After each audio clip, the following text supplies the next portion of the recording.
Tengo el gusto ahora de presentar a Iván el Terrible. No, es un alumno de nuestra institución que es candidato a la maestría en historia. Su formación de él es sociológica, lo cual no tengo nada contra los sociólogos, que son nociólogos, ¿verdad? Para escribir. No, no es cierto, doctor Padilla, y no sé cuáles otros están por ahí que son sociólogos. Pero él está trabajando, y por eso dije que es muy pertinente que él empiece a presentar un tema que se me hace muy importante, una festividad que es una festividad identitaria de una comunidad en el centro del Valle de Toluca, que es el Carnaval de Huitzilapan, una expresión de religiosidad y de identidad, si podemos llamarla de esa manera. Así es de que me da mucho gusto, le estudio en la Universidad Autónoma del Estado de México y ahora es candidato a maestro aquí en el Colegio Mexiquense. Iván, le cedo la... Solamente que tengo un problema, no proyecta. ¿No proyecta no, ya? Sigue. Ahorita vamos a ver. Tenemos aquí las manos mágicas de... Ah, no, ya está abajo. Sí, está abajo. A ver. Es lo bueno de tener aquí las manos mágicas de Juan Carlos I. Ahí está. Bueno, muy buenas tardes a todos. Primero que nada, el tema que presento en este seminario se titula Pasado y Presente, el Carnaval de Huitzilapan, una expresión de religiosidad. El primer punto que deseo tocar antes de comenzar a hablar de la festividad es la ubicación del lugar de estudio. Bueno, el Huitzilapan actualmente es una de las 7 regiones que integra el municipio de Lerma en el Estado de México. Comprende a diversas localidades que comparten un pasado indígena otomí en común. Menciono que es un lugar otomí que tiene mucha ancestralidad e incluso recientes estudios arqueológicos colocan al lugar que ya tenía población desde la época teotihuacana, lo que hace más interesante esta investigación, ¿no? Las diversas localidades que integran la zona son San Agustín, Zacamulpa, Colonia Adolfo López Mateos, Las Mesas, San Pedro, Colonia Guadalupe Victoria, Flor de Gallo, Las Mesas, Huitzilapan, Colonia Endechi, Santa Cruz y San Lorenzo, todas ellas de apelativo Huitzilapan, ¿no? Siendo la comunidad más importante y con ancestralidad San Lorenzo. Bueno, es una zona de montaña y bosque con magníficos paisajes naturales y cuenta con una amplia gama de recursos naturales. Estas son algunas fotos para que se den una idea de cómo es el lugar. Es totalmente cerril. Es muy bonito. Condiciones con las que interactuaba el pueblo, ¿no? Algo que caracteriza al pueblo otomí es de que son buenos cazadores, buenos recolectores, pero también tienen como una difícil interacción, ¿no? Huitzilapan se ha caracterizado por tal motivo. Es un pueblo de difícil interacción que no es tan fácil ingresar a la convivencia que tienen ellos, ¿no? Aquí muestro otras imágenes, como pueden ver, la foto izquierda es todo el Valle de Toluca, es una foto que tomé en la noche, la parroquia se encuentra abajo, los caminos, las veredas, eso es magnífico el paisaje, a mí me encanta la zona y es un bonito lugar para vivir, sigo diciendo. Bueno, sin embargo, los diversos pueblos que les mencioné con anterioridad no existían en el pasado como tal. Sin embargo, fue a partir del siglo XX que Huitzilapan iniciaría un proceso de fragmentación territorial que transformaría su dinámica local y resignificaría sus diversas prácticas religiosas y culturales, entre ellas el carnaval, ¿no? Bueno, a partir de la comunidad matriz de San Lorenzo Huitzilapan, se edificó un emblema, una parroquia que es emblema de ancestralidad y de identidad, ¿no? Como es la parroquia en honor a San Lorenzo Huitzilapan. Esta es la parroquia, es un lugar que que incluso en ella hay petroglifos prehispánicos y coloniales que datan de su historia como tal, ¿no? Aquí traigo unos ejemplos de los símbolos que tiene la parroquia.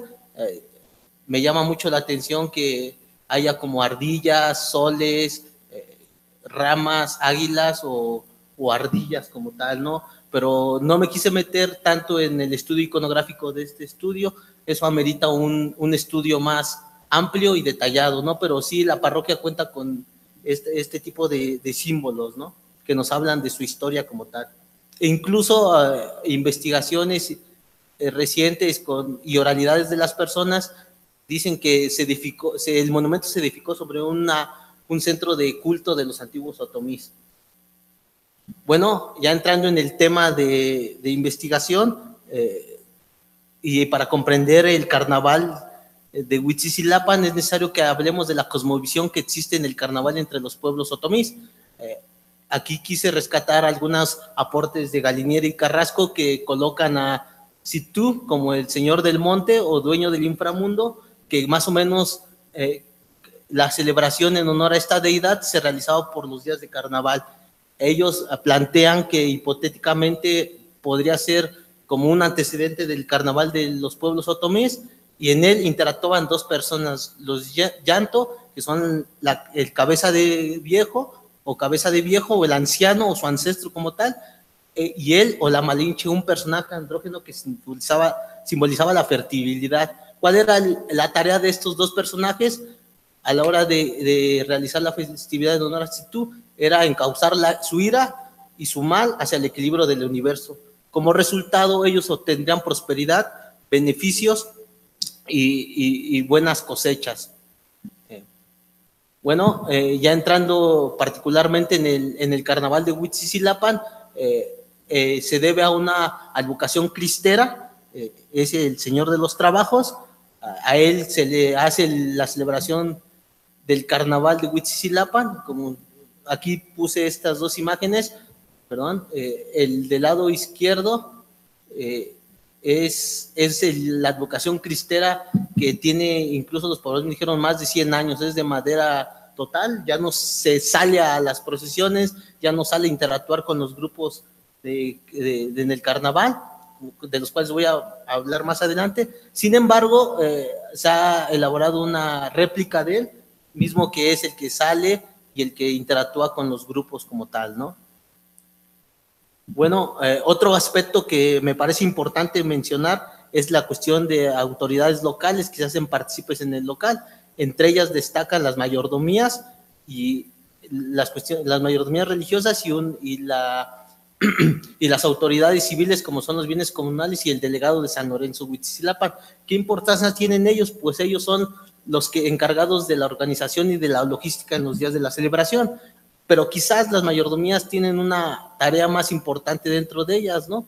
Existen dos mayordomías muy importantes que participan en la celebración carnavalesca, que es la mayordomía de la Virgen de la Asunción, la mayordomía de la Virgen de Guadalupe, y hay una asociación que es la del Señor de los Trabajos. A mí me llamó la atención mucho que no hubiera como tal una mayordomía de San Lorenzo, o sea, no existe una mayordomía del santo patrono como tal, pero sí existe la mayordomía de la Virgen de Guadalupe, la mayordomía de la Virgen de la Asunción.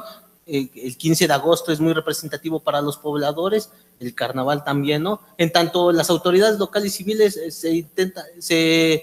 se relacionan más con esta convivencia que tienen los habitantes en los días de la celebración, ¿no? Con bromas, relajo y con otras actividades que se llevan con ellos, ¿no?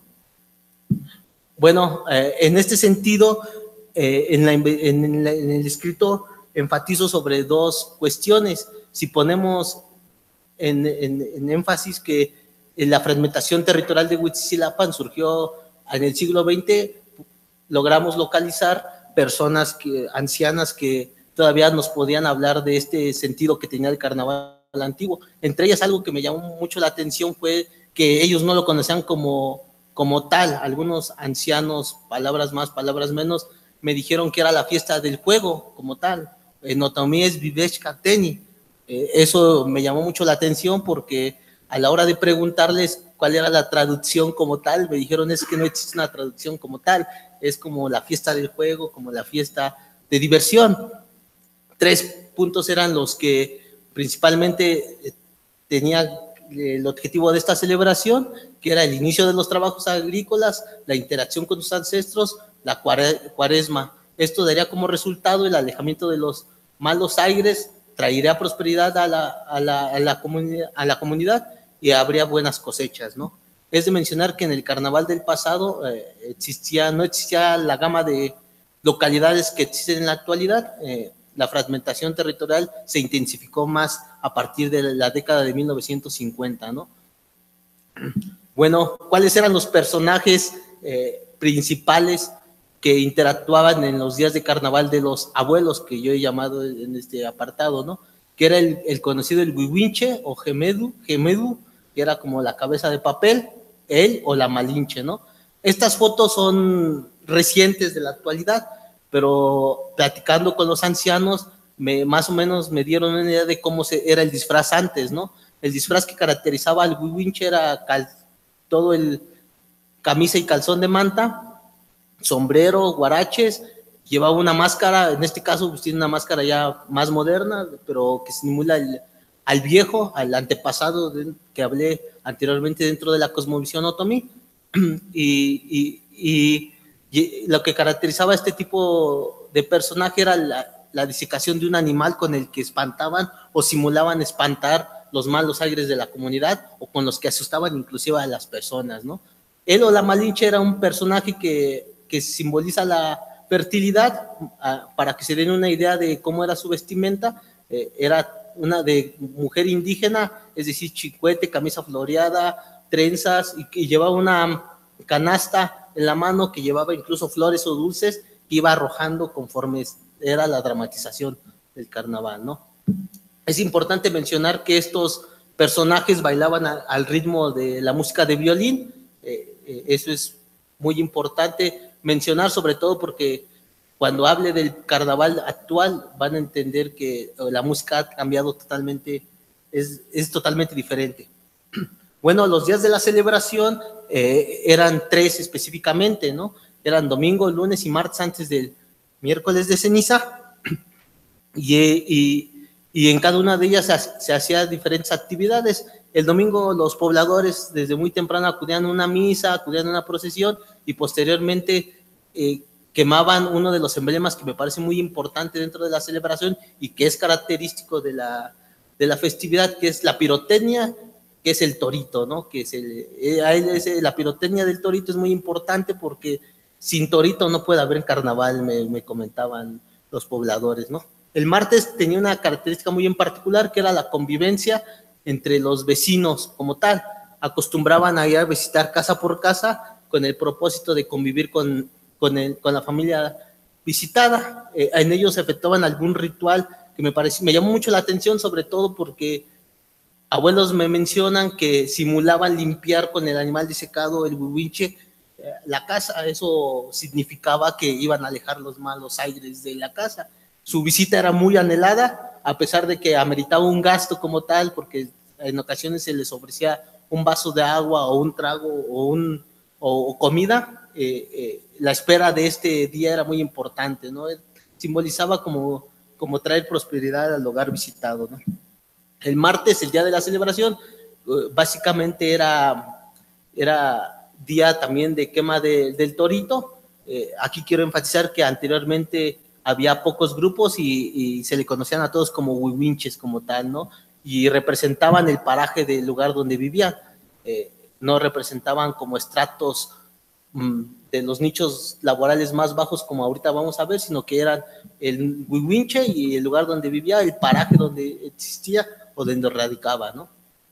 En el carnaval actual ha habido cambios muy significativos, ¿no? La fragmentación, la globalización y la modernidad han hecho que la festividad se resignifique y ha adquirido otros tintes, ¿no? Hoy en día el carnaval ya no dura tres días como anteriormente en los abuelos, hoy dura una semana, y entonces el poder adquisitivo económico derramado, perdón, la economía local derramada en los días es muy fuerte. Aproximadamente hoy en día existen de 35 a 40 grupos de disfrazados y cada uno tiene una derrama como aproximada de 30,000 pesos, más o menos. Hay unos grupos que gastan incluso hasta 50,000 pesos por tal. Entonces estamos hablando de una celebración en la que tiene una derrama económica local de aproximadamente más de 1,000,000 de pesos, ¿no? Entonces es muy importante. La significación ha sido diferente en el sentido de que muchos jóvenes en la actualidad desconocen incluso a quién se le hace la celebración.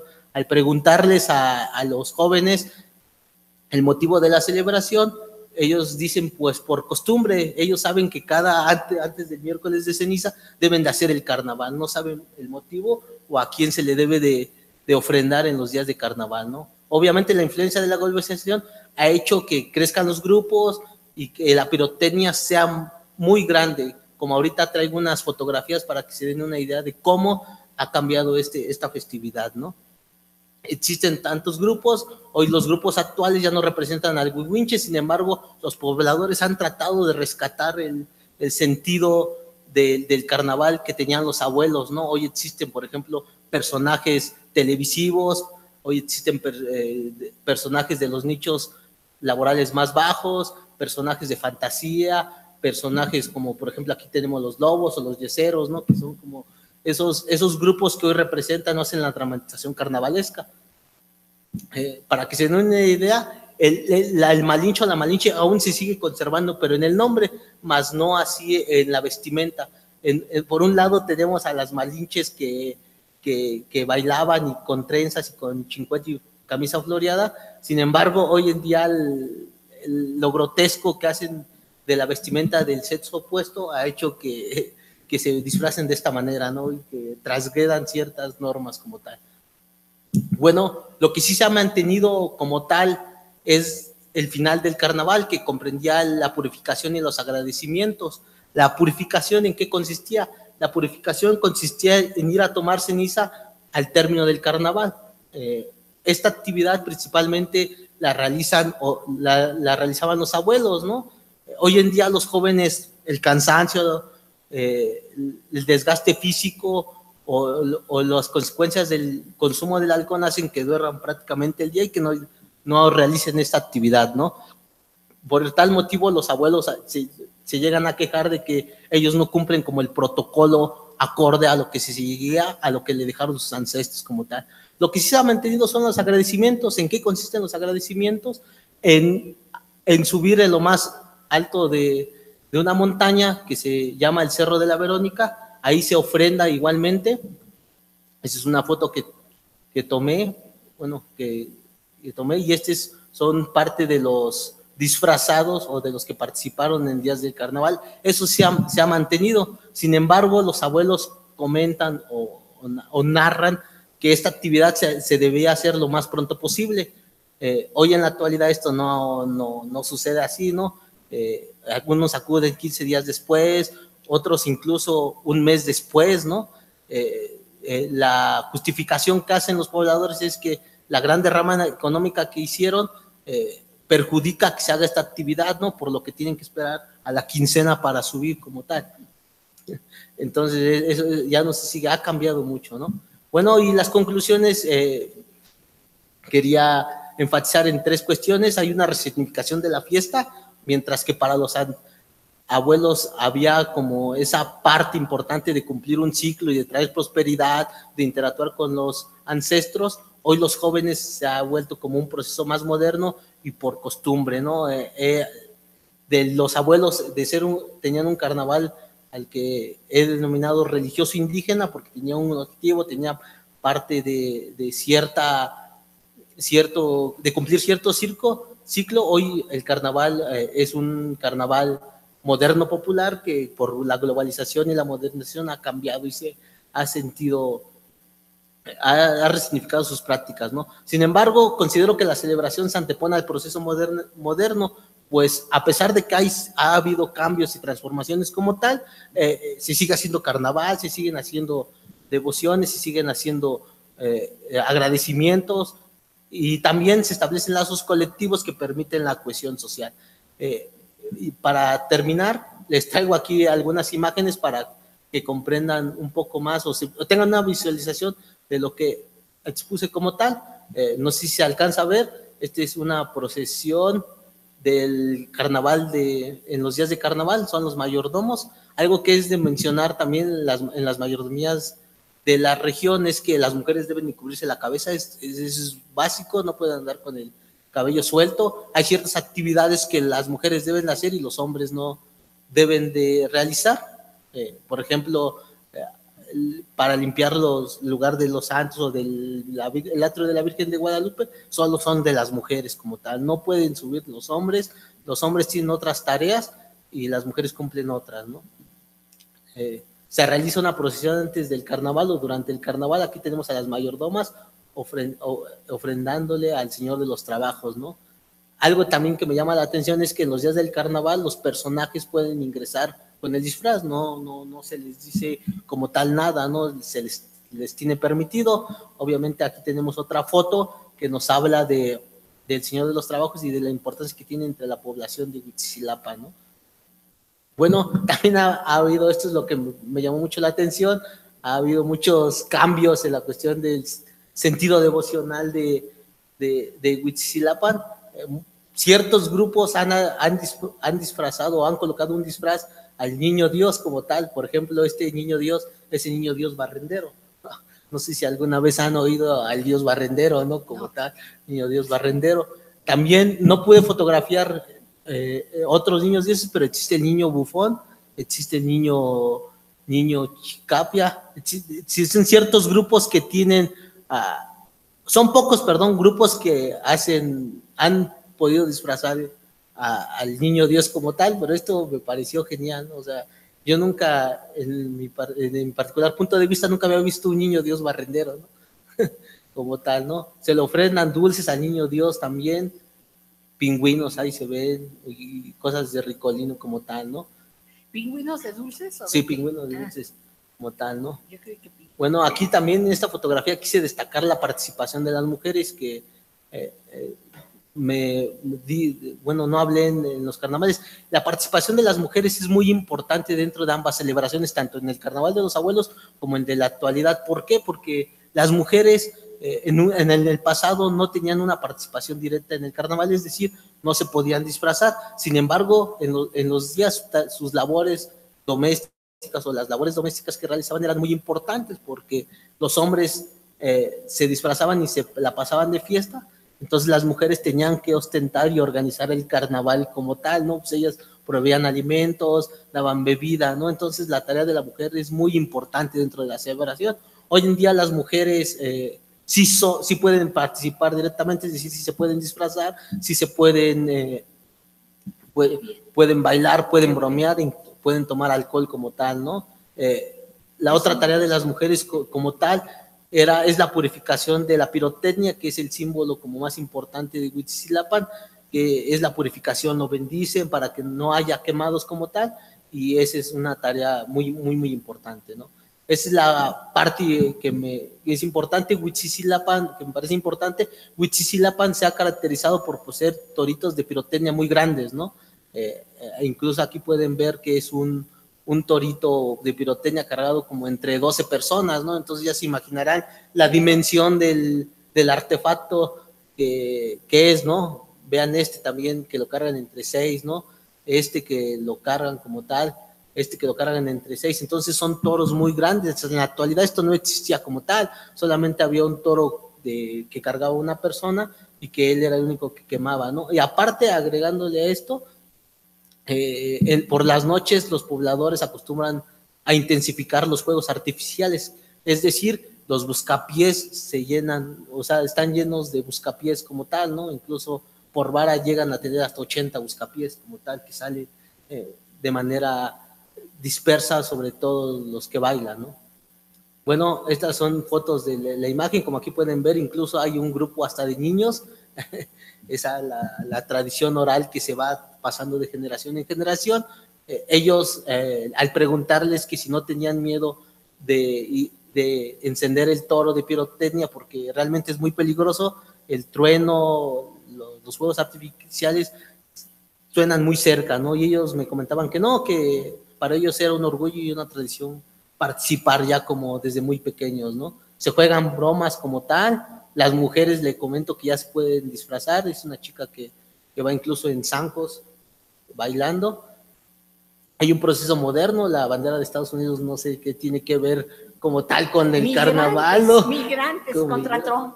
No, sí, migrantes contra Trump, porque es interesante, a diferencia de otras comunidades, en Huitzilapa no existe una migración a otro país como tal, existe una interacción con la ciudad, pero no migran a otro país como tal, ¿no?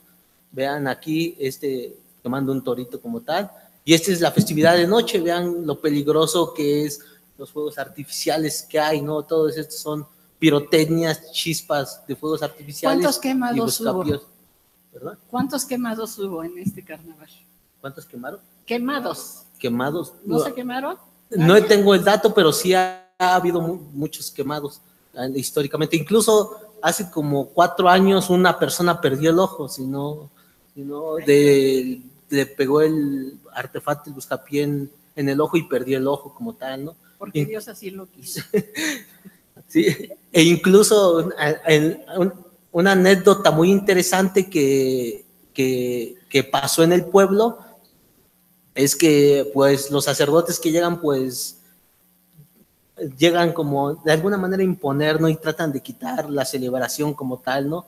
Incluso entre la memoria de los pobladores existe que un sacerdote quería eliminarlo, que eso no iba acorde a la liturgia católica y se negó a bendecir los toros, se negó a seguir los ciertos protocolos que había en los días de la celebración y el sacerdote se quemó. Se quemó total, la doctora Moreno no me dejará mentir, sufrió quemaduras muy severas, se le metió la sotana, todo la pirotecnia y sí terminó muy quemado. Otra anécdota que me cuentan es de que el cura igualmente quería erradicar con la celebración y los pobladores le comentaron que era más fácil que se fuera él a que quitaran su carnaval como tal, ¿no?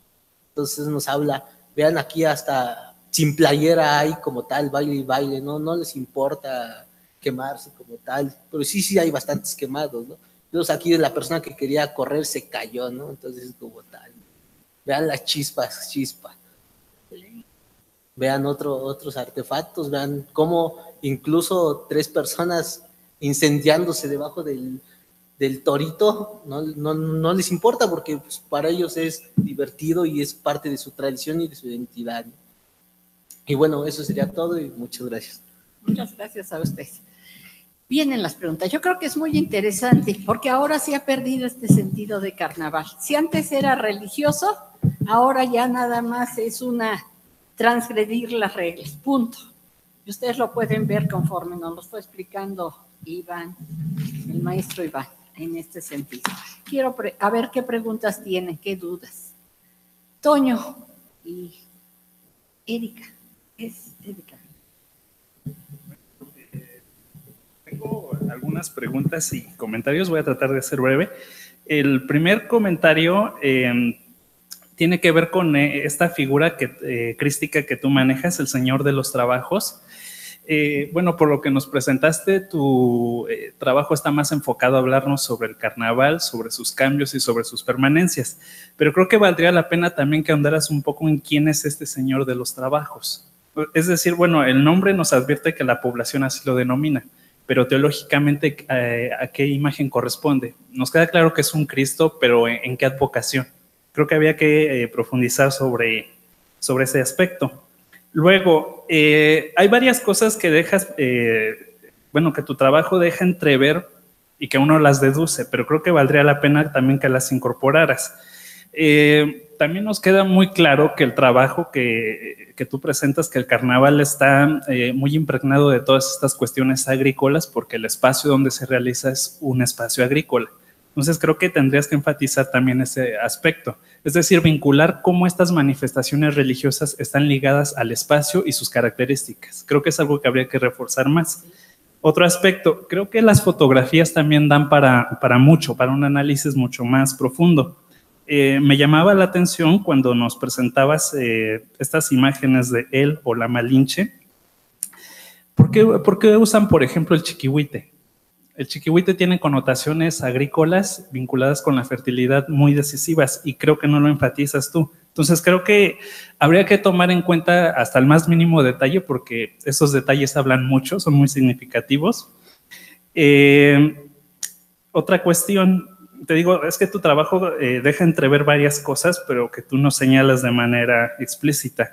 Tú nos hablas de que el carnaval de Huitzilapan está pasando por un proceso de modernización, podemos decirlo, pero creo que tendrías que tomar en cuenta que finalmente el carnaval, como toda manifestación es histórica, está sujeta a cambios, y yo creo que seguramente este carnaval, así tal cual tú lo ves, digamos, ya de manera muy cambiante, y lo pones a un carnaval que pudiéramos decir que es tradicional, yo creo que este carnaval seguirá cambiando y se va a seguir adaptando a las circunstancias en las que se vaya desenvolviendo.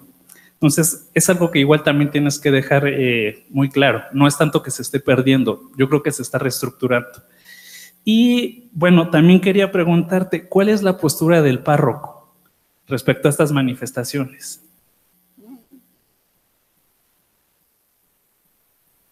Muy interesantes sus preguntas, Toño. Vamos a escuchar todas las preguntas porque vamos a rondar sobre ellas. Erika, por favor.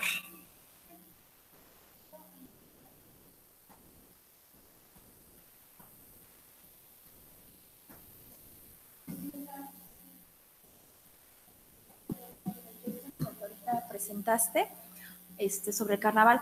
Dices que el carnaval, ¿desde cuándo se celebra? O sea, porque dices que el pueblo es como contemporáneo, pero dices los abuelos, pero espacialmente de repente hablas del siglo XVIII, como que también esa temporalidad a mí no me quedó muy clara de este carnaval, las transformaciones que ha habido, y dices que la Malinche es andrógena.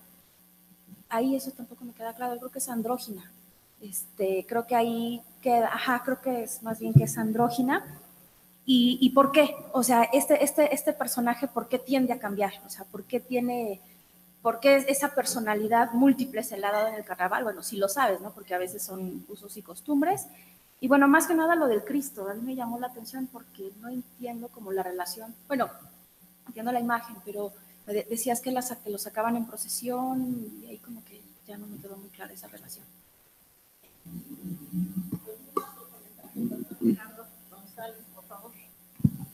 Gracias, Iván. Tu presentación es como una miscelánea. Encontramos de todo un poco y me parece que para efectos de la presentación ya de la tesis tendrías que poner un poco de orden. Lo que te vamos a comentar puede servirte. Primero, no me quedó claro como lector de tu trabajo y ahora como te escucha, ¿sí? ¿Cuál es esa interacción con los ancestros? O sea, no queda claro. No me queda claro. Es interesante la idea, pero no me queda claro cómo en esta expresión se interactúa con los ancestros. Luego, en las reflexiones o 3 conclusiones que nos ofreces sobre la resignificación, el proceso de modernización y los lazos colectivos, me quedo con la última. O sea, una expresión de este tipo efectivamente genera lazos de cohesión, pero hay que tener cuidado con la resignificación, porque la resignificación es relativa. Cada sociedad, cada generación le va a dar su propia interpretación. O sea, eso es relativo. Más que anotarlo como un hallazgo del trabajo, hay que problematizarlo. Lo mismo el proceso de modernización, porque tanto modernos eran en el pasado como modernos en la actualidad, y cada generación va a decir que lo que está haciendo es moderno y opuesto a lo anterior. Entonces, mejor matizar en lugar de afirmar. Y el último punto sobre el carácter del carnaval y la presencia andrógina. Ya lo sabemos, en el carnaval es un espacio donde se cambian los roles, donde se cambian los papeles, y de pronto aquí el hombre adopta la figura, imagen de una mujer y viceversa. Está muy bien en las fotografías, pero me parece que en una de las imágenes, cuando se nos presenta el papel que desempeñan las mujeres al barrer exclusivamente un espacio muy acotado, y el de los hombres hacer otra tarea, me explico, o sea, el carnaval permite invertir o cambiar los géneros, pero en este caso también sirve para afirmar el rol y el papel de cada uno de ellos. O sea, la mujer tiene exclusivamente que barrer, y el hombre pues se dedica a otra cosa, ¿no? Sí, o sea, todo es relativo, Iván, y hay que reflexionar sobre ello, o sea, no afirmar, sino más bien problematizar. Gracias. Por favor.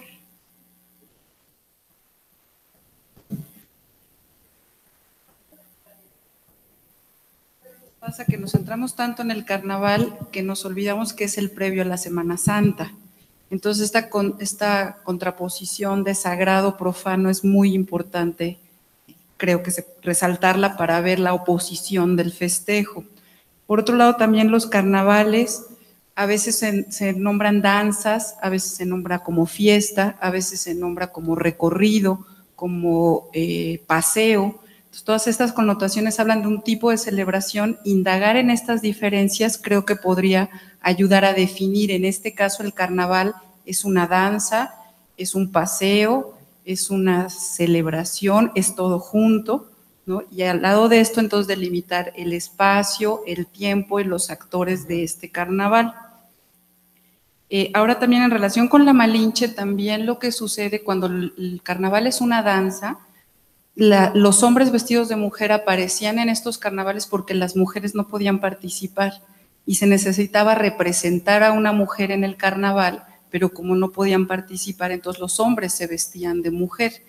Esto en la época creo moderna, o bueno, no moderna actual, porque sí es cierto, lo es moderna de pronto cuando es moderna, en la época actual ha tenido una expresión que creo que es muy interesante y desde el punto de vista antropológico también muy fuerte, porque han entrado muchos grupos de esta cuestión de la sexualidad, ¿no?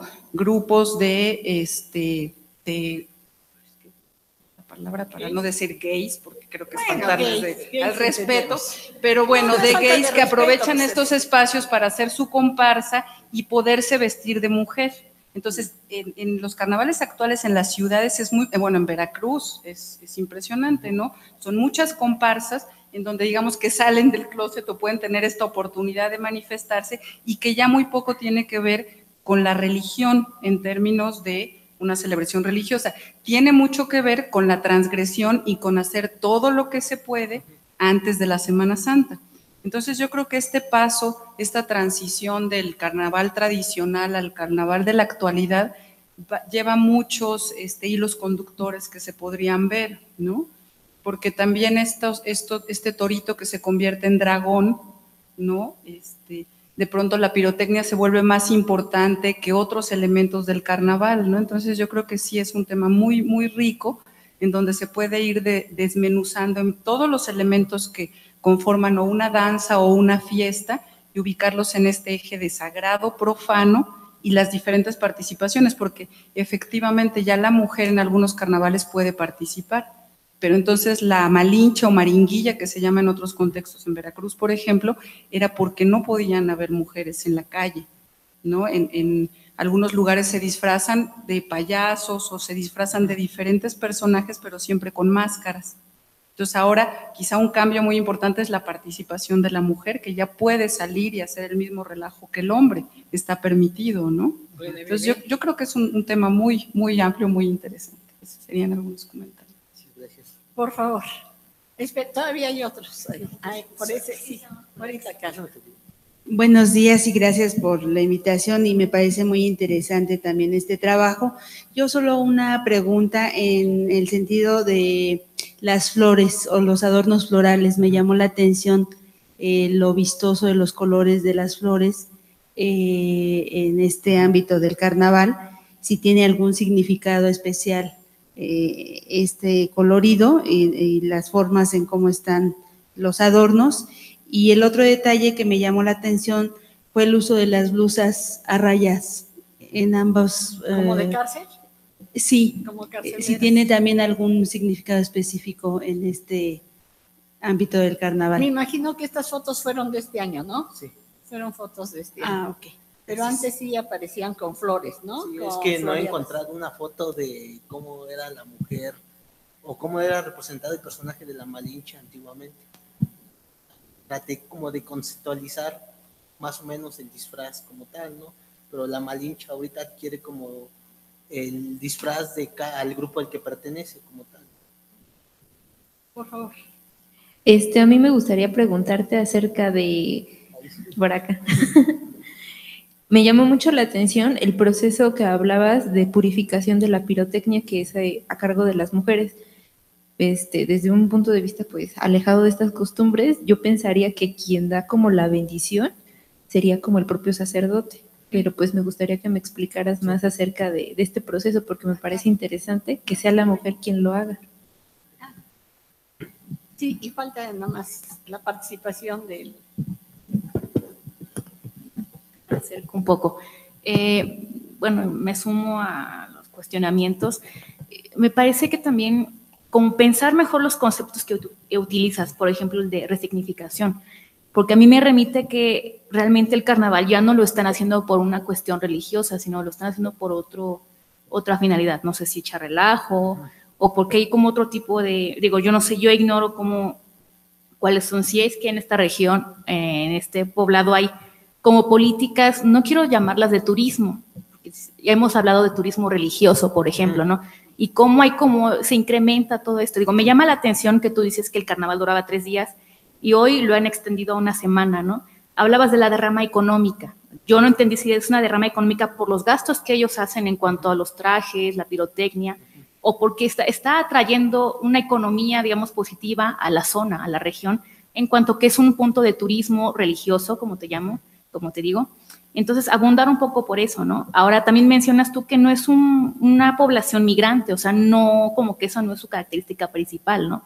Entonces, digamos, también dar un poco el contexto socioeconómico actual, si lo estás trabajando para los últimos años o para la actualidad, sí, de la población, sobre todo en cuanto a la actividad económica. O sea, tú, por ejemplo, pones la imagen del niño Jesús vestido de barrendero y de otro tipo de profesiones, ¿no? Abundar un poco más en qué actividades económicas y profesionales desarrollan en la comunidad estas personas que les permiten gastar tanto dinero en pirotecnia y en trajes, sobre todo en pirotecnia, ¿no? Y que esta celebración, contrario a lo que podemos pensar que pues, si gastamos tanto, mejor hay que reducirla o dejarla en pocos días, han decidido extenderla todavía más. O sea, no solamente es porque quieren echar más relajo, ¿no? Tiene que haber otro motivo ahí por el cual están dispuestos a gastar tanto dinero y durante toda una semana, ¿no? Pero sería todo. Pues ahora sí le dejamos la palabra. Bueno, son muchas preguntas, trataré de responder a todos. Quisiera empezar por la cuestión de andrógina. Lo denominé así porque lo traté de como esquematizar. Perdón, los que están en Skype también tienen algunas preguntas o dudas. No me escuchan, ¿verdad? ¿No? Bueno, entonces ya. Categoricé a este personaje porque justamente, como decía la doctora, era un hombre disfrazado de mujer, ¿no? Entonces, como que ahí me fui demasiado apresurado en contextualizar y categorizar a este personaje como tal, ¿no? Si bien anteriormente no tenía la participación de la mujer, creo fue difícil. Lo puse porque era un hombre disfrazado de mujer y en la cosmovisión otomí, pues la Malinche significaba la fertilidad, ¿no? Entonces era un hombre vestido de mujer, ¿no? Obviamente, como ya nos había mencionado la doctora, pues las mujeres no entraban o no participaban, directamente dentro de la celebración, no podían disfrazarse ni nada, ¿no? Entonces ese fue el sentido y también los comentarios, creo sí dejo muchas aberturas en el escrito y generalizo mucho, ¿no? O sea, no problematizo como tal. La de esa, gracias por los comentarios, doctor, creo sí me van a ayudar mucho. Y que era de otra, la de Antonio, la postura del párroco. Fíjate que históricamente el párroco, actual, tuve la oportunidad de platicar brevemente con él, pero dice que es una festividad que ya no se puede quitar, ¿no? Es algo que ellos realizan, ¿no? Sin embargo, el párroco actual se ha preocupado, o la iglesia se ha preocupado por insertarlo o insertar ciertas actividades al carnaval. Hoy en día existe un novenario, ¿no? Entonces, el párroco como que tiene esa postura como tal, ¿no? De, pues, no puede hacer nada, pero sin embargo vamos a darle sentido precisamente a la apertura de la cuaresma como tal, ¿no? A la eliminación del pecado, a la eliminación de todo el consumo del excesivo de la carne y de todo esto, ¿no? Que después va a venir un tiempo de reflexión y de oración como tal, ¿no? Me perdí. La cuestión del Señor de los Trabajos sí me causa cierto sentido por qué no es San Lorenzo como tal, ¿no? Pero creo sí me hace falta enfatizar en ese punto. Por lo que poco que he investigado del Señor de los Trabajos, es una advocación que se le relaciona con la pérdida de los trabajos, de las personas que carecen de empleo. Quisiera pensar que este personaje se le da este rol del carnaval porque se insertó en la cuestión de los trabajos agrícolas, ¿no? de la región. Podría ser una apertura, no podemos generalizar, bueno, podría ser una acción, no podemos generalizar esta situación, ¿no? ¿Por qué no un santo, no? Como el ejemplo de San Francisco, de aquí que hay carnaval y se le hace a San Francisco, pero porque sí creo, sí, muchas gracias por ese sentido, pero considero que se le hace porque se le relaciona con la relación del trabajo, con la relación del trabajo agrícola, ¿no? Había que investigar de cuándo es esa advocación cristera para ver qué proceso había o por qué se estableció en el lugar como tal, ¿no? Pero hipotéticamente pienso que es por este sentido de la relación que tiene con los trabajos agrícolas como tal. O trabajos en la Ciudad de México. Porque recuerden ustedes, no lo dijo Iván, el pueblo de Huitzilapan ha tenido migración, pero no a Estados Unidos, ha tenido mucha migración hacia la Ciudad de México. Y lo que ellos hacen son servicios, o sea, de barrer, de albañilería, de limpiar calles, o sea, entonces quizá el Señor de los no sé en qué siglo, porque en lo que yo he leído de usted, nunca menciona cuándo se hace la segunda imagen del Señor de los Trabajos, porque la primera es muy antigua y por eso ya no permitieron que saliera de la iglesia, y por eso hacen otra. No sé si se hizo a mitad del siglo pasado, cuando yo nacía, qué horror, se hizo esa imagen para llevarla, para sacarla y para que no se fuera a lastimar, porque yo conozco la imagen, es una imagen muy bonita, hay unas imágenes muy ricas y muy antiguas en la capilla de Huitzilapan, en San Lorenzo de Huitzilapan. Entonces probablemente sea esto, porque son canteros también, la otra actividad que realiza el pueblo, son migrantes, pero que van a la Ciudad de México a trabajar de canteros. Es otra de las actividades que ellos realizan. Toño, rápido.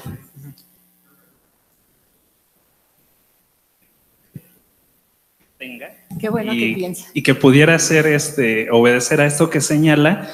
Creo que no es casual que esté presente la imagen, la figura de un Cristo en la celebración del carnaval. Digo, finalmente es el momento previo a todas estas actividades de Semana Santa, y si recordamos, la cuestión de la Semana Santa es un festejo más vinculado con Jesucristo. Entonces, creo que eso respondería también por qué está presente Cristo y no San Lorenzo. San Lorenzo no tiene nada que ver con un festejo vinculado con uno de los aspectos relacionados con Jesucristo. Creo que por ahí también pudieras entrar y pudiera explicarte por qué está presente esta imagen de Cristo. A mí por eso me gustaría mucho saber, y eso le lanzo la pregunta a la cronista oriunda de Huitzilapan, ¿qué es lo que realizan con San Lorenzo? Porque es una iglesia preciosísima, está dividida en 2 etapas, incluso ahora por los temblores me imagino que se ha lastimado mucho, tanto el de septiembre como el que acaba de pasar, ¿no? Porque es una iglesia muy, muy antigua y está dividida en 2 partes la construcción de la iglesia. Una primera parte que está arriba del cerro, como lo explicaba Iván, y era como capilla abierta, que se nota claramente por el arco que tiene, y después una segunda parte que ya es cuando la tapan y hacen la iglesia que actualmente tiene, ¿no? Y está encumbrada la iglesia en San Lorenzo. Entonces sí sería bien interesante conocer cuál es la celebración que hacen de San Lorenzo en el pueblo, porque es el patrón el que los protege, o no los protege, según como se vea, ¿no? Bueno, entre las ofrendas Las flores no significan así, tienen un significado particular, solamente se le ofrenda, o sea, solamente va y se le deja un presente para que en los días de la celebración, durante la celebración, no haya como accidentes como tal, no haya como ciertas hombres quemados o personas quemadas, ¿no? Incluso pues se deja también una veladora, es una ofrenda en sí como tal, o sea, no significa como tal algo, los colores como tal. No solamente voy, dejo la ofrenda, hago un brevísimo rosario y salgo a divertirme como tal, ¿no? Bueno, la purificación de las mujeres, creo que preguntó la compañera. La tarea de las mujeres, quizás esta tarea de purificación de las mujeres viene quizás dentro de la cosmovisión otomino. Las mujeres son las que simbolizan fertilidad, las que simbolizan abundancia, y quizás esta tarea se les dejó a cargo ella, ¿no? Es la protectora de la familia y quizás es la única como que tiene la capacidad de purificar o de bendecir a la pirotecnia, ¿no? Como tal, ¿no? Para que haya abundancia. Puede ser una respuesta, pero por lo que he platicado, sí tiene como esa idea, no lo hace ningún hombre, quiere decir, los hombres tienen otras tareas, que es más de diversión, ¿no? Como tal, ¿no?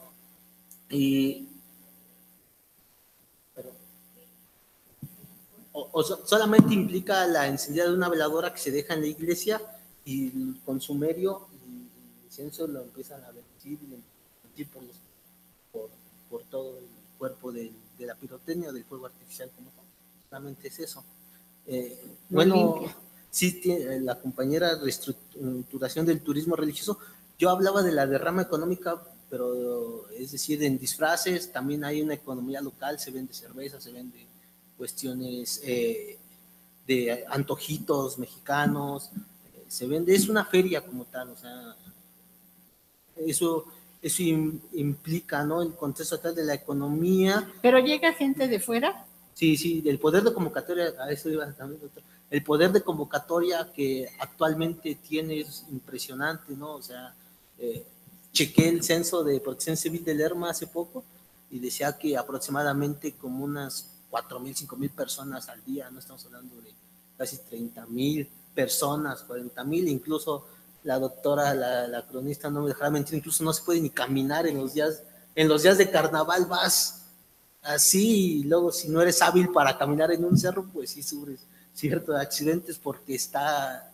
digamos, está muy bien. Entonces, en ese sentido iba la cuestión de la derrama económica, es más entre ellos, ¿no? Y en cuanto a las actividades de los gastos y los oficios, la mayoría de la población se dedica al oficio de la construcción. O sea, la mayoría son pintores, tablarroqueros, albañiles, y en tanto las mujeres son vendedoras de tortillas, ayudantes de ayudantes de la casa, del hogar, y cuestiones así. Quizás podría ser que interactuar con la ciudad y conocer ciertos oficios, pues también influyó en el sentido de crear los ciertos grupos o ciertos nichos que ellos consideraban tal, ¿no? Como tal, pues me gustó. Pongo el ejemplo de los barrenderos, simplemente fue, pues nosotros vamos a ser barrenderos porque tuve la fortuna de platicar con uno de los fundadores y se me ocurrió así nada más porque vi un barrendero y el otro señor me comentó que pues era barrendero, entonces se convirtió y representan ciertas así, por actividades que ellos realizan. El turismo, pues no sé si haya turismo como tal, pero sí hay un poder de convocatoria en los días, te vuelvo a repetir, muy impresionante. Siento que es más entre las comunidades vecinas que más un poder de convocatoria de afuera, es decir, entre las poblaciones que interactúan, ¿no? Y bueno, no sé si falta algo, la cuestión de la resignificación, creo que sí lo utilizo mal, creo, doctor, es una reestructuración de acuerdo al contexto, no se va adecuando de acuerdo al contexto, creo que resignificación ya merita algo más complejo, más, ¿no? O sea, más complejo que debía de explicar. Tiene razón, creo que es una reestructuración que se acuerda al contexto, ¿no? Y porque obviamente estos jóvenes que algún día van a ser viejos, en algún momento van a decir, mi carnaval era mejor, ¿no? Mi carnaval hacíamos esto, nosotros, cada quien iba a defender su momento histórico en el que vivió, como tal, ¿no? No sé si ¿Me falta alguna pregunta que me haya pasado? No. Porque me dijeron varios, entonces eso sería todo y muchas gracias por los comentarios. Muchas gracias, Iván. Y qué bueno que presentó esto, porque dentro de poco lo va a tener que presentar en esta institución para su grado de maestro. Entonces nos sirve para organizar. Bueno, me toca el turno. Bien, quiero hacer brevemente el uso de la palabra un minuto antes de presentar a la doctora, sobre todo para informarles que estamos iniciando el tercer ciclo ya del seminario y que estamos propiamente en la sesión número 11 ya de un proyecto que inició hace 3 años como una simple idea, que ha venido madurando y que seguramente ahora, como nos hemos diversificado y hermanado con otras instituciones, pues esto va para largo, va a ser un fenómeno de largo aliento y quizá, como acabo de decir Iván, algún día nosotros seremos los abuelos del seminario, la gente joven tendrá que darle un nuevo significado. Bueno, en esta ocasión, en la primera sesión que inaugura el año, la doctora María Teresa Jarquín, pues siempre es muy animosa y dice, yo presento en la primera. Y en esta ocasión, bueno, ella nos va a hablar sobre San Isidro Labrador, un santo entre los pueblos otomianos del occidente del Estado de México. Muchas gracias. Y terminando mi ponencia, nos ponemos de acuerdo qué días les gustaría presentar. Yo sé, bueno, el doctor Raimundo, pues ya presentó. El doctor Francisco, sé que lo va a hacer en Guadalajara, porque esperemos tener los recursos necesarios para irnos todos juntos a Guadalajara y terminaremos ahí con el mariachi todo, ¿verdad? Espero que lo podamos hacer en octubre, ¿verdad? Por si es el último seminario. Pero ya nos ponemos de acuerdo conforme puedan ustedes para de una vez establecer qué día me toca o qué día puedo hacerlo, por favor. Bueno, me toca hablar de uno de mis santos favoritos. San Isidro Labrador pone el agua y quita el sol. Aquí realmente a San Isidro yo canto, que era pobre y era santo, fue por los días mejores. El campo vestía flores, debía ser primavera. Este trabajo pretende destacar la relevancia que tiene la celebración de San Isidro Labrador en la región occidental del actual Estado de México. Es una festividad que es vista por los pobladores como una manifestación identitaria y de cohesión social. La fiesta que nos ocupa es la quinta celebración, después de haber hecho una lista grande, más notable de toda la región, solamente superada por los festejos dedicados a la Virgen de Guadalupe, que ustedes saben que es la Virgen de los mexicanos, es la más buena. San Miguel Arcángel, que es otro de los santos, no es santo, es un arcángel, pero que también en los pueblos tiene mucha significación, aunque debo de decir, no hay ningún pueblo que lleve el nombre de, así pueblo, San Miguel Arcángel, dice San Miguel, pero no dice San Miguel Arcángel. La Santa Cruz y la Virgen de la Candelaria, que es que incluso ha organizado, son de los pocos lugares que tenemos como la Virgen de Guadalupe, son santuarios en el occidente del Estado de México. Y para efecto de lograr una aproximación a su estudio, en este trabajo abordaré las siguientes. En primer lugar, ofrezco una apretada síntesis de la vida de San Isidro Labrador, santo labrador, con el propósito de destacar la vida de quien anualmente cada 15 de mayo es objeto de conmemoraciones entre los pobladores de la entidad que lo tienen como patrón de las labores agrícolas. A continuación, nos ocupamos de destacar la introducción de su culto en la Nueva España. En el marco de la labor evangelizadora y particularmente realizamos algunas reflexiones con el objetivo de advertir las razones por las cuales los indios milenarios labradores habían aceptado al santo hispano. Y finalmente, la tercera parte y último, luego de haber recuperado algunos antecedentes históricos, ofrecemos un acercamiento a las expresiones contemporáneas que se realizan en el Estado de México durante la veneración al santo que pone el agua y quita el sol. Cosa muy contraria que pasa en los países europeos. En Europa dice quita el agua con el sol. Recuerden que ahorita está el agua muy fuerte, sobre todo en España. San Isidro es un patrono de Madrid, además de Santiago, es el patrono de Madrid. Y ahorita la nieve está horrible, ni para ir, no les recomiendo que vayan a Madrid. Es un ejemplo también de pervivencia de un culto ligado a las labores agrícolas. Voy a empezar a hablar de San Isidro y sus milagros en el Viejo Mundo. Es de sobrada conocida que San Isidro es por excelencia el patrón de los campesinos, el santo a quien a la fecha muchos acuden para que llueva y los campos prodiguen sus frutos. Es patrón de México, es considerado como uno de los santos más importantes por su relación con la actividad agrícola. Pero ¿quién fue este santo notable arropado con estos atributos agrarios? La tradición señala que nació en Madrid y que era de familia humilde. Su nombre es una abreviación de San Isidoro de Sevilla, a saber, su santo patrón. Su condición le impidió asistir a la escuela y pronto tuvo que ayudar en el sostenimiento de su hogar. En este sentido, sabemos que su primera ocupación fue la de pocero y que tenía gran habilidad para descubrir aguas subterráneas, las cuales siempre tuvieron la fama de ser curativas. Más tarde, al quedar huérfano a la edad de 10 años, Isidro se empleó como peón de campo y ayudante a don Juan de Vargas, dueño de una finca cerca de Madrid. Tan cerca que ahora salimos por un arco de la Plaza Mayor y llegamos en 2 cuadras, estamos ya en la casa de don Juan de Vargas. Allí pasó muchos años ocupándose en la que en la iconografía sería su actividad más notable, la labranza. Su labor consistía en roturar y sembrar las tierras. Por otro lado, su hagiografía consigna que tuvo por esposa una mujer muy virtuosa, María Toribia, a quien también se le conoce como Santa María de la Cabeza, dado que su cabeza era empleada en las procesiones cuando se realizaban rogativas demandando lluvias para los campos cuando se retrasaban. Del matrimonio de ambos nació otro santo, esta familia es de santos, San Ilan Labrador. Como ven ustedes, todos son labradores.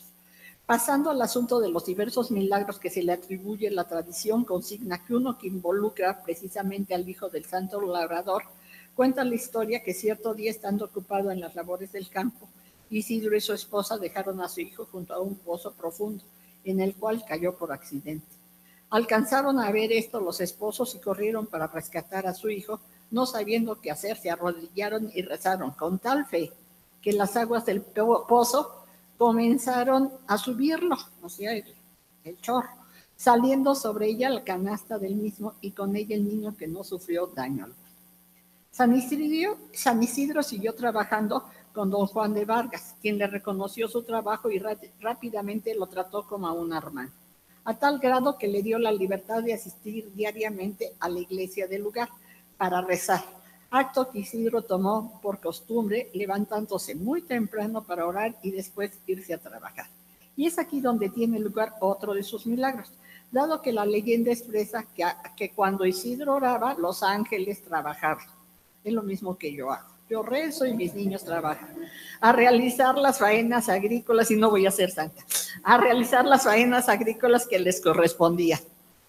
Otro de sus milagros más notables ocurrió cuando, estando en un año de sequía y teniendo por la cosecha de su patrón Isidro, hizo salir un chorro de agua del campo con tan solo un golpe de su arado.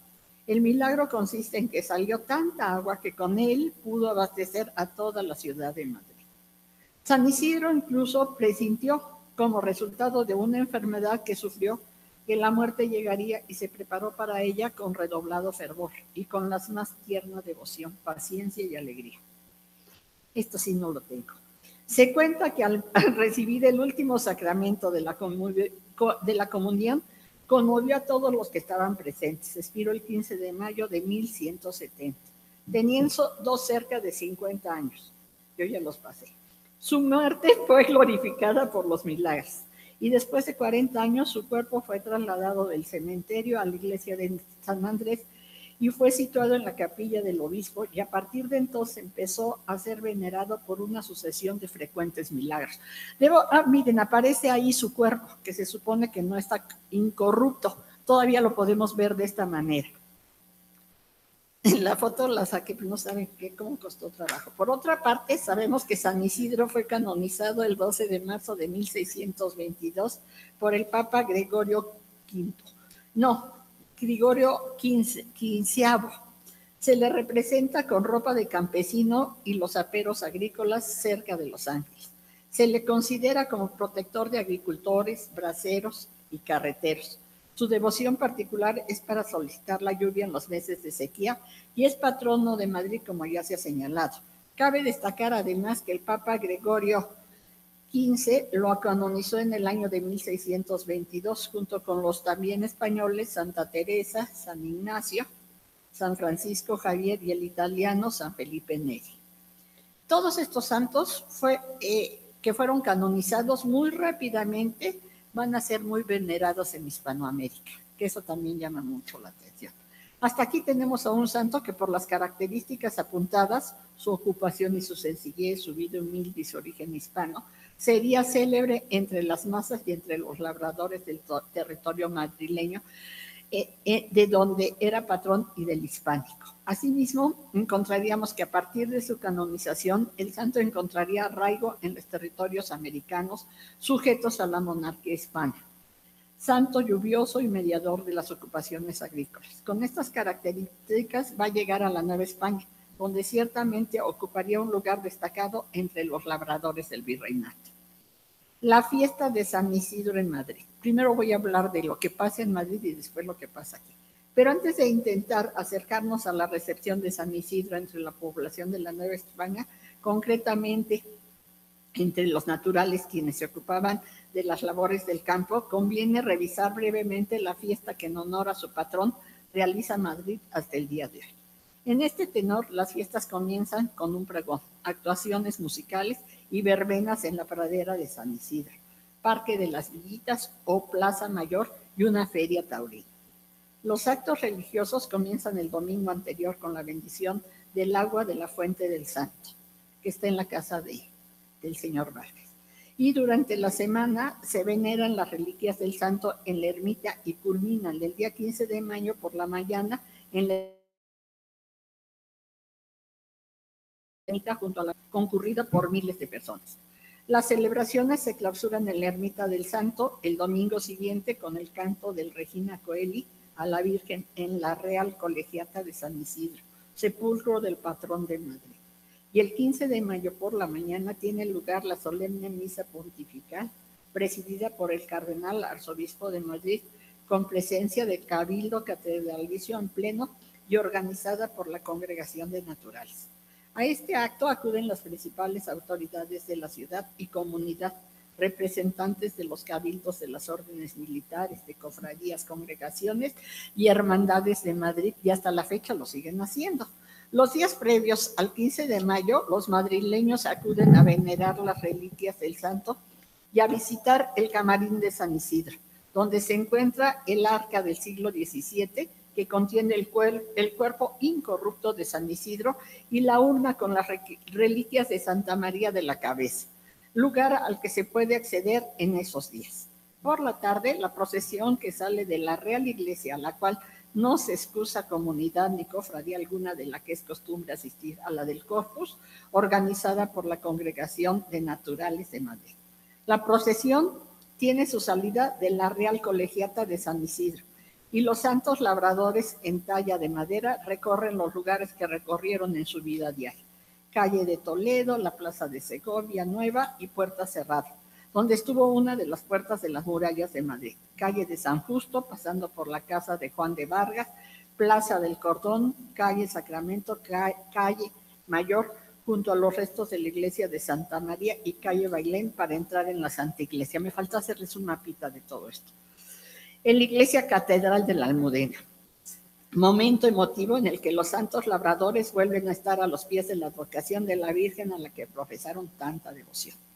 Saliendo de la catedral, retoman el cortejo procesional por la calle de Bailén y Mayor, pasando junto a la Plaza de la Villa, para continuar y entrar a la Plaza Mayor por el itinerario regio, es decir, los arcos que la cruzan en diagonal, con entrada por la calle Ciudad Rodrigo y salida por la calle Gerón. que señalan el itinerario realizado por los monarcas españoles en sus desplazamientos desde Palacio hasta la Basílica de Nuestra Señora de Atocha. Continúa por la Plaza de la Provincia para bajar por las calles Imperial y Toledo hasta la Real Colegiata de San Isidro. Concluido el acto religioso, que es seguido por millares de personas, comienza la festividad popular con actuaciones musicales al aire libre en la Plaza Mayor, Parque de las Vistillas y otros que finalizan con un castillo de fuegos artificiales. Todo Madrid celebra al santo patrono con una fiesta muy concurrida. Muchos asistentes conviven la fiesta del santo patrón en una excusa para realizar una comida al aire libre en lo que se conoce como la pradera de San Isidro, y así Madrid festeja al labrador elevado a la santidad. Casi todos conocemos estas pinturas de Goya tan famosas. Indudablemente, los actuales habitantes del occidente mexiquense heredaron una prolongada y sistemática tradición de celebraciones litúrgicas que han conservado desde la época virreinal hasta nuestros días. En este sentido, se debe tomar en cuenta que la religión forma parte esencial de la sociedad y en ella se reflejan muchas actividades cotidianas y conceptos acerca de la vida de los hombres. En el caso de la fiesta dedicada a San Isidro, esta aseveración cobra relevancia. En ella, los pueblos de raíces campesinas cristalizan justamente su marcada dependencia de la actividad agraria, así como su preocupación por lograr el éxito de su sustento. Ocupándonos ya propiamente del origen de su aceptación por parte de los indios, parece más que evidente que éste se encuentra en la ocupación que tenía el santo promovido por España en sus dominios, y que fue notorio, dado los atributos que lo caracterizan. Instrumental agrícola, como se ha dicho, y no conforme con esto, los milagros consignados por la tradición cristiana debieron haber sido igualmente decisivos en la aceptación de los indios, quienes, sabedores de la relevancia del santo con los campos y con el agua que era capaz de dar, debieron ver en él a un mediador de las lluvias semejante a los que en el pasado habían venerado sus ancestros. Nadie mejor que él, un santo labrador, era el más idóneo para regular su sustento. A él debían acudir para lograr su éxito. Mas en este rastreo de las causas que habían propiciado el origen de la devoción a San Isidro, no solamente encontramos que la oralidad y la figura del santo sería decisivo en este proceso, sino también el marco de las celebraciones del santo. Festejado el 15 de mayo, debemos recordar que particularmente en el altiplano central y por ende en el Valle de Toluca, las lluvias principian en este mes, aunque a veces podrían retrasarse. Conocedores de los prodigios del santo y de su esposa, para los indios no había la menor duda. A él había que pedirle la lluvia, si acaso esta no se presentaba en el mes que se le festejaba y que debía coincidir con la caída de las aguas pluviales tan necesarias para los campos de cultivo. El calendario agrícola es preciso. Si las aguas se retrasan, es decir, si pasa el mes de mayo totalmente y parte de junio, la cosecha de maíz se pierde, pues las plantas sembradas en marzo o abril no reciben a tiempo la lluvia y no pueden crecer en el Valle de Toluca. Se acostumbra a sembrar después de la fiesta de San José, que es el 19 de marzo. Pero también, por otra parte, si la siembra se retrasa o si se hace demasiado temprano, las heladas de marzo y de noviembre pueden arruinarla totalmente. Por esta razón, los campesinos de esta zona saben muy bien que solo disponen de 6 meses para obtener de la tierra el producto de su fruto y que la abundancia de la cosecha o su escasez están íntimamente ligadas al régimen de las lluvias. Todo esto lleva a que la lluvia, que el santo que se considera preside sobre ellas, sean objeto de especial veneración. En este entramado es evidente que los labradores del centro del virreinato eligieron a San Isidro como santo protector de sus campos y que a pesar de no haber figurado necesariamente como titular de las poblaciones, lo celebran como tal, pues las ayudaba en los momentos de crisis agrícola. Actualmente San Isidro continúa siendo un santo principal de algunos pueblos del Estado de México, aunque no directamente en calidad de titular. Ejemplo de ello ocurre en Toluca, donde después de San José es el patrono secundario, y en varios pueblos se le celebra con gran pompa, incluso mayores fiestas a las del patrono de la población. Aquí las tenemos, ustedes lo pueden ver en este mapa. La elección de él como santo principal supone la perpetuación de su culto desde la época novohispana.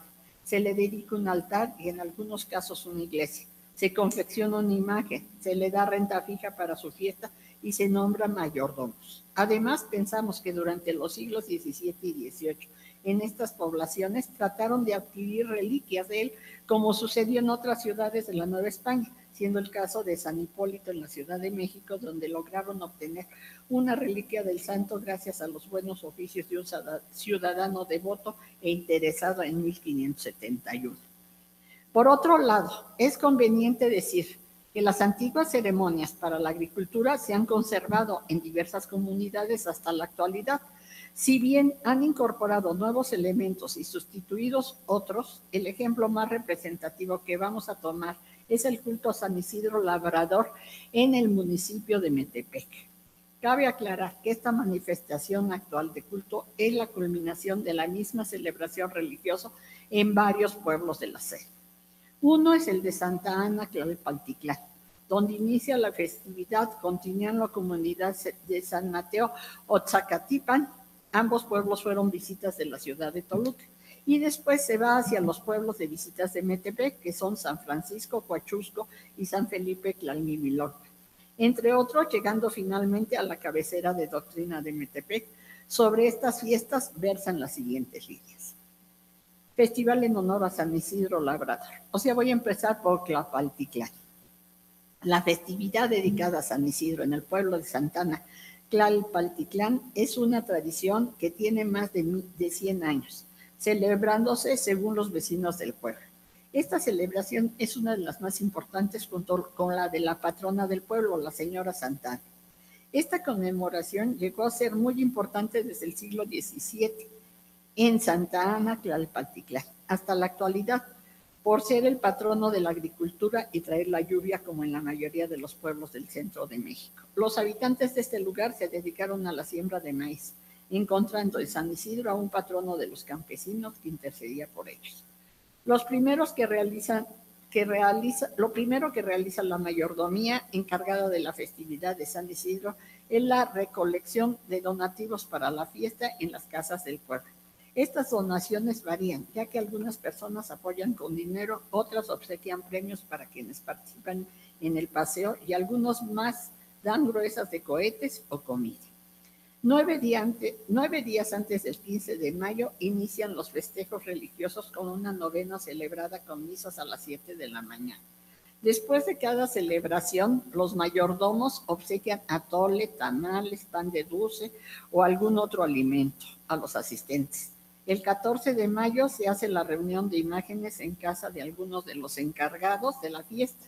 Los mayordomos y los integrantes de las diversas cuadrillas tienen la costumbre de saludar al santo y durante todo el día mientras llegasen se les ofrece atole y tamales a todos los asistentes. El 15 de mayo se realiza la misa en honor de San Isidro, la cual por lo general es al mediodía.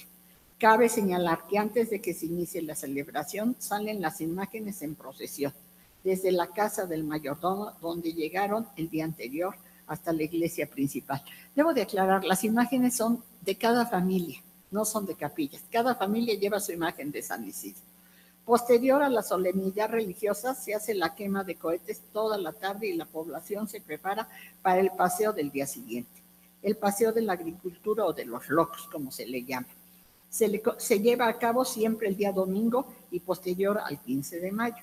Este consiste en la participación de las cuadrillas que van bailando y regalando tamales o gorditas de maíz. Algunos van en caballo y otros a pie.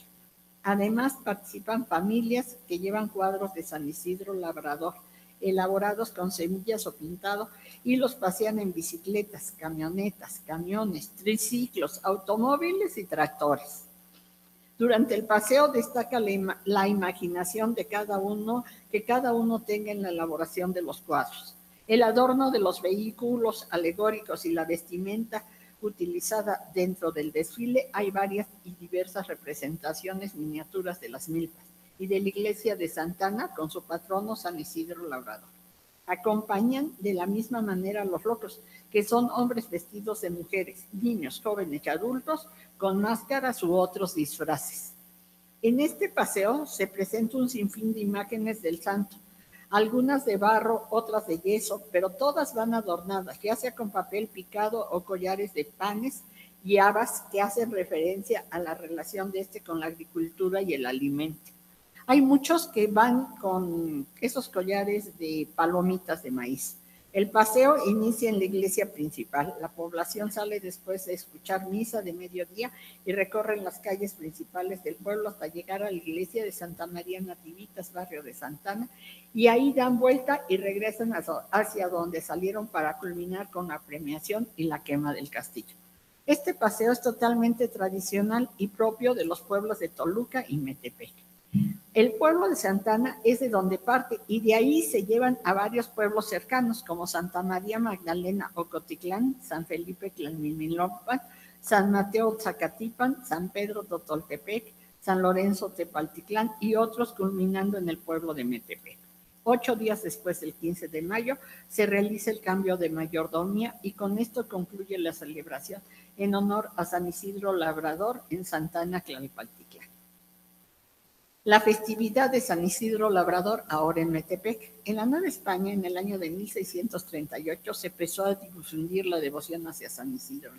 Y a partir de su introducción en Metepec, en la última década del siglo XVII, creció el culto de este santo, pasando a un segundo término el patrono del lugar, San Juan Bautista. La elección se debió por su eficacia en resolver problemas agrícolas y por satisfacer sus necesidades, estableciendo un vínculo de identificación con los pobladores. Actualmente, el 15 de mayo, en todas las iglesias de la doctrina se celebra el Día de San Isidro Labrador y principalmente en la parroquia de Metepec. Para la realización de la fiesta dedicada a este santo, los vecinos organizan cuadrillas, las cuales se integran por familias y amistades, y a su vez estas se subdividen en mayordomos, capitanes y locos. El primer mayordomo es el encargado de organizar a los otros mayordomos. El capitán cumple una función similar, pero su participación es posterior.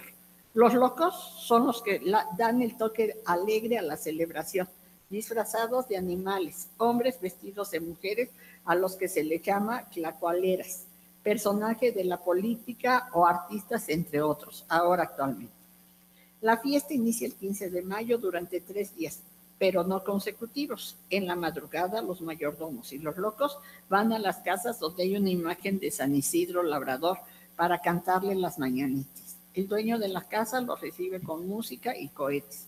Por la mañana, los feligreses realizan una procesión en cada barrio y a las 12 horas todos se reúnen para escuchar una misa que se realiza en la Capilla del Espíritu Santo o en la parroquia de San Juan Bautista.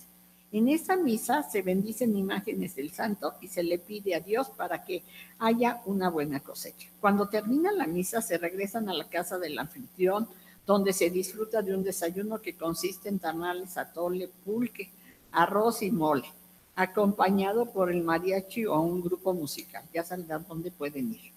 Existen varias representaciones de San Isidro Labrador.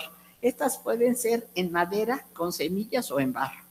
Cabe recordar que entre las manifestaciones más antiguas de religiosidad popular está la procesión. Se trata de una expresión colectiva de devoción ligada al fervor de algún santo. La procesión puede haberse formado como cohorte de fieles que acompañan a las reliquias o imágenes de un santo, o bien como especie de breve peregrinación comunitaria a un lugar concreto de culto con ocasión de una celebración. Según la costumbre, es el sacerdote quien abre el cortejo de fieles con algún elemento que puede ser una cruz o una estatua del santo venerado. En determinados lugares y en ocasiones especiales, la procesión de una fiesta patronal se transformó en un día de salida al campo, dando origen a las romerías, como en España, o fiestas campestres en compañía del santo. Después, el 15 de mayo, la población espera la celebración del Espíritu Santo, a la que llaman Pentecostés chiquito. Esta fecha se rige por la Semana Santa, pues se celebra 50 días después de esta. Se trata de una fiesta movible. Es el segundo día de la fiesta cuando se lleva a cabo el tradicional paseo de San Isidro o de la agricultura. En el paseo culmina la peregrinación que recorre los pueblos vecinos de Metepec, que como ya mencionamos, inicia el 15 de mayo en Santana y recorre varias comunidades de la jurisdicción de las cabeceras de Toluca y Metepec. Son 2 días continuos de festejos para San Isidro, en los que los mayordomos, capitanes y locos participan con devoción. Lo visten con sus mejores atuendos y preparan las juntas, tractores o carros motorizados para el desfile. Se reúnen en las casas donde está el santo y nuevamente el anfitrión les ofrece el desayuno, después recorren las casas del barrio para recolectar la semilla y una vez reunidas las semillas, todos los vecinos se concentran en la plaza principal para el inicio del desfile, el cual es observado por los lugareños y turistas. Las casas se adornan con flores, arreglos de papel y con la típica alfarería de Metepec. Los grupos musicales con su ritmo y los tronidos de los cohetes en el aire crean un ambiente tan especial que podría decirse que parece la realización de un ritual.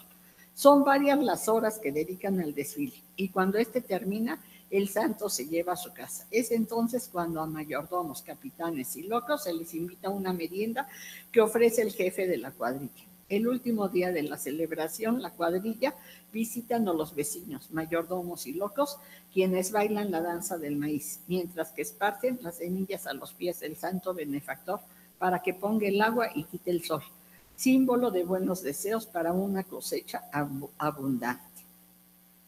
Debo de decir, tuve la suerte de estar en una de estas celebraciones y quien encabezaba ahora la procesión era la presidenta municipal de Metepec, vestida así como con traje típico de otomí y repartiendo también los, ¿cómo se llaman?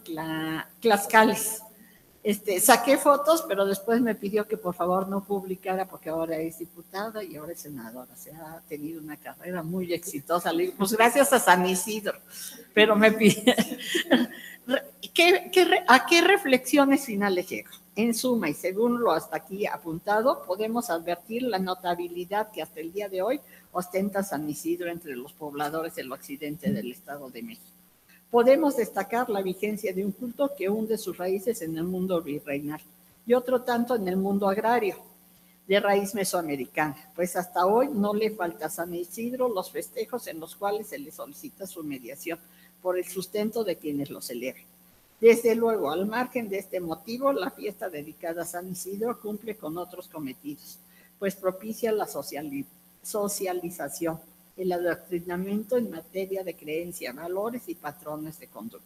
Asimismo, propicia que durante ella los pobladores externen su identidad vinculada con este santo patrono de los campesinos. Naturalmente, inmerso en la vida cotidiana de los indios, quienes estaban acostumbrados a interpretar la religión en función de sus necesidades e inquietudes, algunas de ellas agrícolas, y propiciar una relación con las fuerzas de la naturaleza, lluvias, fertilidad y otros.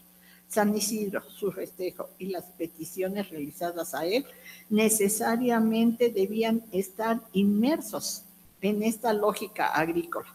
Él, mejor que nadie, era el más idóneo para propiciar el nacimiento del maíz, que sembrado meses atrás, ahora podía germinar por obra y acción de las lluvias de mayo, con las cuales principiaba la época de las lluvias. El culto popular hacia San Isidro en la Nueva España fue tan grande que ha llevado desde su inicio a la elaboración de imágenes en madera policromada, en retablos, en altares, en óleos sobre telas, impresiones coloreadas, grabados de metal, altos relieves en las fachadas de las iglesias, óleos sobre láminas de cobre, estandartes, grabados, arte plumario, en hilo pegado y yeso, pintura sobre tabla, hornacina, retablos con semillas y otros. Un porcentaje considerable de estos trabajos es de muy alta calidad, que es buscado por la gente de todas las clases sociales, por la importancia que tiene este santo que trae el agua dentro de la creencia popular, elemento vital para los campos. Asimismo, en la celebración en honor a San Isidro Labrador, encontramos que aunque no fue un santo que se colocara como patrón titular de un pueblo, fue bien recibido por los indios, ya que tenía una fuerte relación con la lluvia, elemento importantísimo para la agricultura. La celebración que promueve el culto a San Isidro Labrador se convierte en la identidad inicial de las nuevas comunidades indígenas y mestizas que retienen y transforman a sus antiguos dioses y construyen su visión del mundo. ¿Por qué pongo esto? ¿Por qué lo estoy haciendo esta reflexión? Porque si nosotros vemos el calendario náhuatl, encontramos que es la festividad de Tlaloc en este momento. Y muchas de las cosas que hacían en el mundo mesoamericano, como los collares ¿cómo se llama? De palomitas, lo hacían desde el mundo mesoamericano, lo siguen haciendo aquí. Poner agua bendita en los aperos de labranza también lo hacían ellas. O sea, era otro tipo, no ponían agua bendita porque no era esto, pero lo siguen haciendo todavía. Las comunidades agrícolas copiarían y alterarían creativamente la tradición española. Fue así como al llegar la devoción de San Isidro Labrador a su vida, lo convirtieron en un interlocutor básico y se divierten con el recuerdo de su pasado y la tradición elemental de lo que ocurre en la fiesta. Válvula de escape y portal de aquellos milenarias inquietudes agrícolas. Muchas gracias. Ahora recibiré sus comentarios y críticas al trabajo. Ha sido, para mí, de veras es un placer porque quiero mucho al pueblo de Metepec y a San Isidro, bueno, le tengo mucho, no tanto como la diputada, senadora y presidenta municipal de Metepec, porque no soy política, pero sí le tengo una vocación especial. Por favor, ahora sí. Sí, por favor, doctor, ¿quién quiere hacer algún comentario sobre mi santo? Bueno, no el mío, el del pueblo lo resalté mucho en Metepec.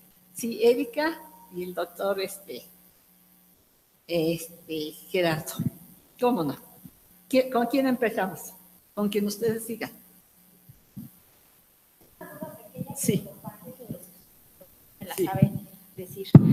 La canonización de San Isidro se hace en 622 cuando se están canonizando a los héroes de la Contrarreforma, a todos esos santos que fueron fundadores de nuevas congregaciones, sí, que fue la cabeza de Trento. Sí. Vivieron durante Trento estas personas y siempre me ha llamado la atención por qué San Isidro lo canonizan justo en esas festividades, que es la bandera de la iglesia postridentina. No he encontrado el porqué y he estado leyendo mucho al respecto de esas canonizaciones y siempre me ha llamado la atención la figura de San Isidro, porque además a él lo canonizan en 619, lo beatifican. Él es del siglo XII, o sea, es muy tardía su canonización. Y en cambio es muy pronto la de Santa Teresa. Claro, porque están en ese contexto, ¿no? Y además esto tiene que ver ya con nuevas reformas, la congregación de ritos que se funda en 1588. O sea, hay un contexto muy particular y no encuentro yo una explicación del por qué San Isidro en ese momento es canonizado con estas figuras tan importantes para la nueva iglesia reformada y de Trento. Sí. ¿No? Entonces, bueno, a ver si usted... Yo también me pregunté por qué, y decían que porque, yo le pregunté incluso en la colegiata de San Isidro, yo le pregunté por qué es tan tarde imagínense, 1100 y tantos, 1120, y lo canonizan hasta 622. En cambio, bueno, el Papa Gregorio XV canoniza a Santa Teresa, que es del siglo XVI. A San Ignacio de Loyola, que es del 16, igual son de San Francisco Javier. San Ignacio y San Francisco Javier son de la orden de los jesuitas, y San Felipe Neri. San Felipe Neri es un santo muy especial que van a tomar precisamente lo que ustedes estábamos hablando de los filipenses, y que ahora sigue siendo un adoratorio muy importante para Newman y todos los. Y entonces dicen, es que a San Isidro no habíamos tomado en cuenta, fue lo que me contestó, no habíamos tomado en cuenta los milagros que tuvo. Y yo le dije, ¿cuáles? Lo de su niño que subió con el chorro de agua, lo de cuando él golpeaba alguna cosa con su arado y salía el agua, lo de cuando él rezaba y los ángeles. Digo, bueno, pero para el siglo XVII y esto en el siglo XII, pues ¿quién vio a los ángeles? Y cuando él, pero es que esta era una leyenda, así como una leyenda, ¿cómo le llaman a estas leyendas religiosas? Se me fue el nombre, pero hay un nombre para estas leyendas que, ¿cómo? Geografía, no es geografía, tiene otro nombre cuando se les, ¿cómo? No, tiene un nombre especial, pero bueno, ya. el hazme reír que ya tengo, no es Alzheimer, es hazme reír, porque yo nomás me río cuando no me acuerdo de algo que me desespero. Entonces, cuando esto, pero tiene un nombre especial, cuando él me explicó. Por eso se le puso, junto con todos, digo, porque todos estos santos son del 16, todos estos santos, todos estos son del siglo XVI, y tuvieron una acogida tan grande en Hispanoamérica, pero muy rápido. Incluso San Isidro Labrador, que se le canoniza hasta el siglo XVII, ya era venerado como santo, no era el santo, pero ya se le veneraba como tal en Metepec, por ejemplo, o en algunos lugares. Se le acogió con mucho cariño porque se identifican con él.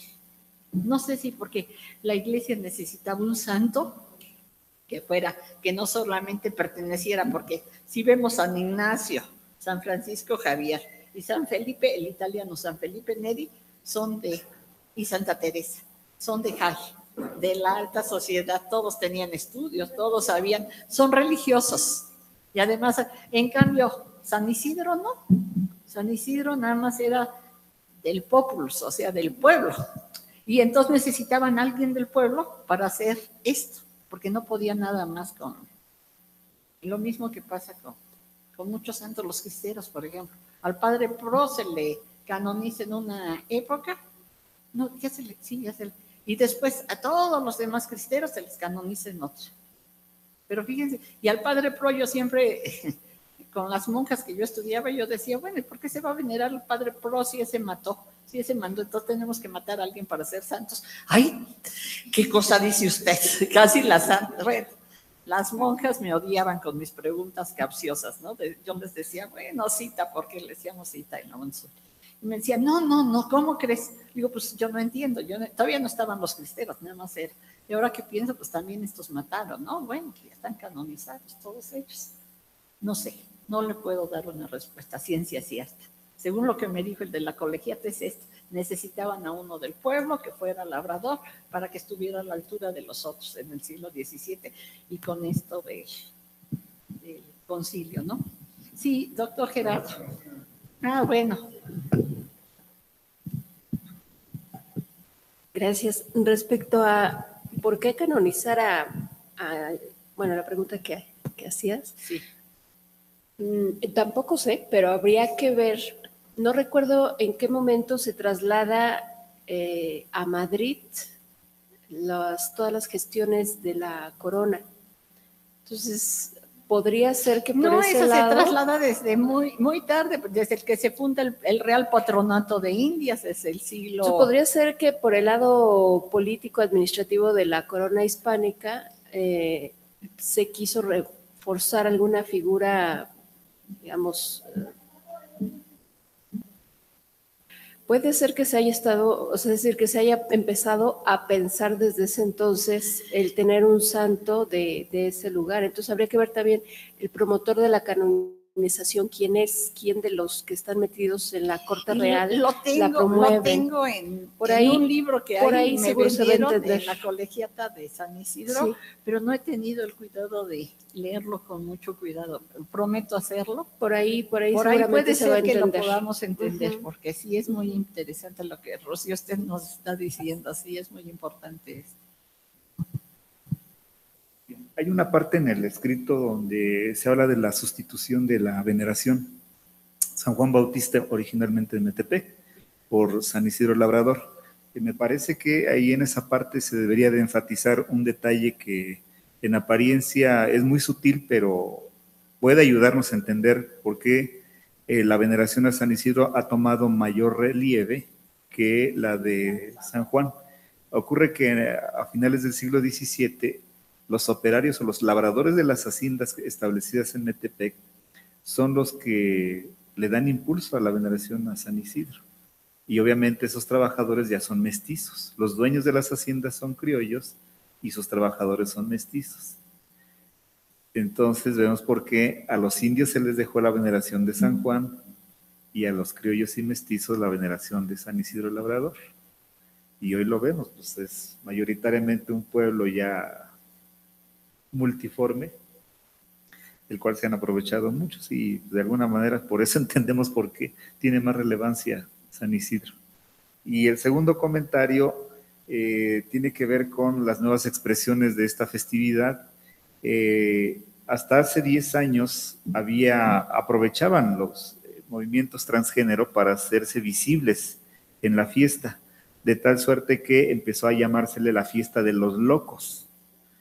Pero el sacerdote, el padre Vicente Peñalosa, inmediatamente puso el dedo en la llaga y dijo: no tenemos que permitir que en Metepec se siga, pues, identificando con movimientos transgénero.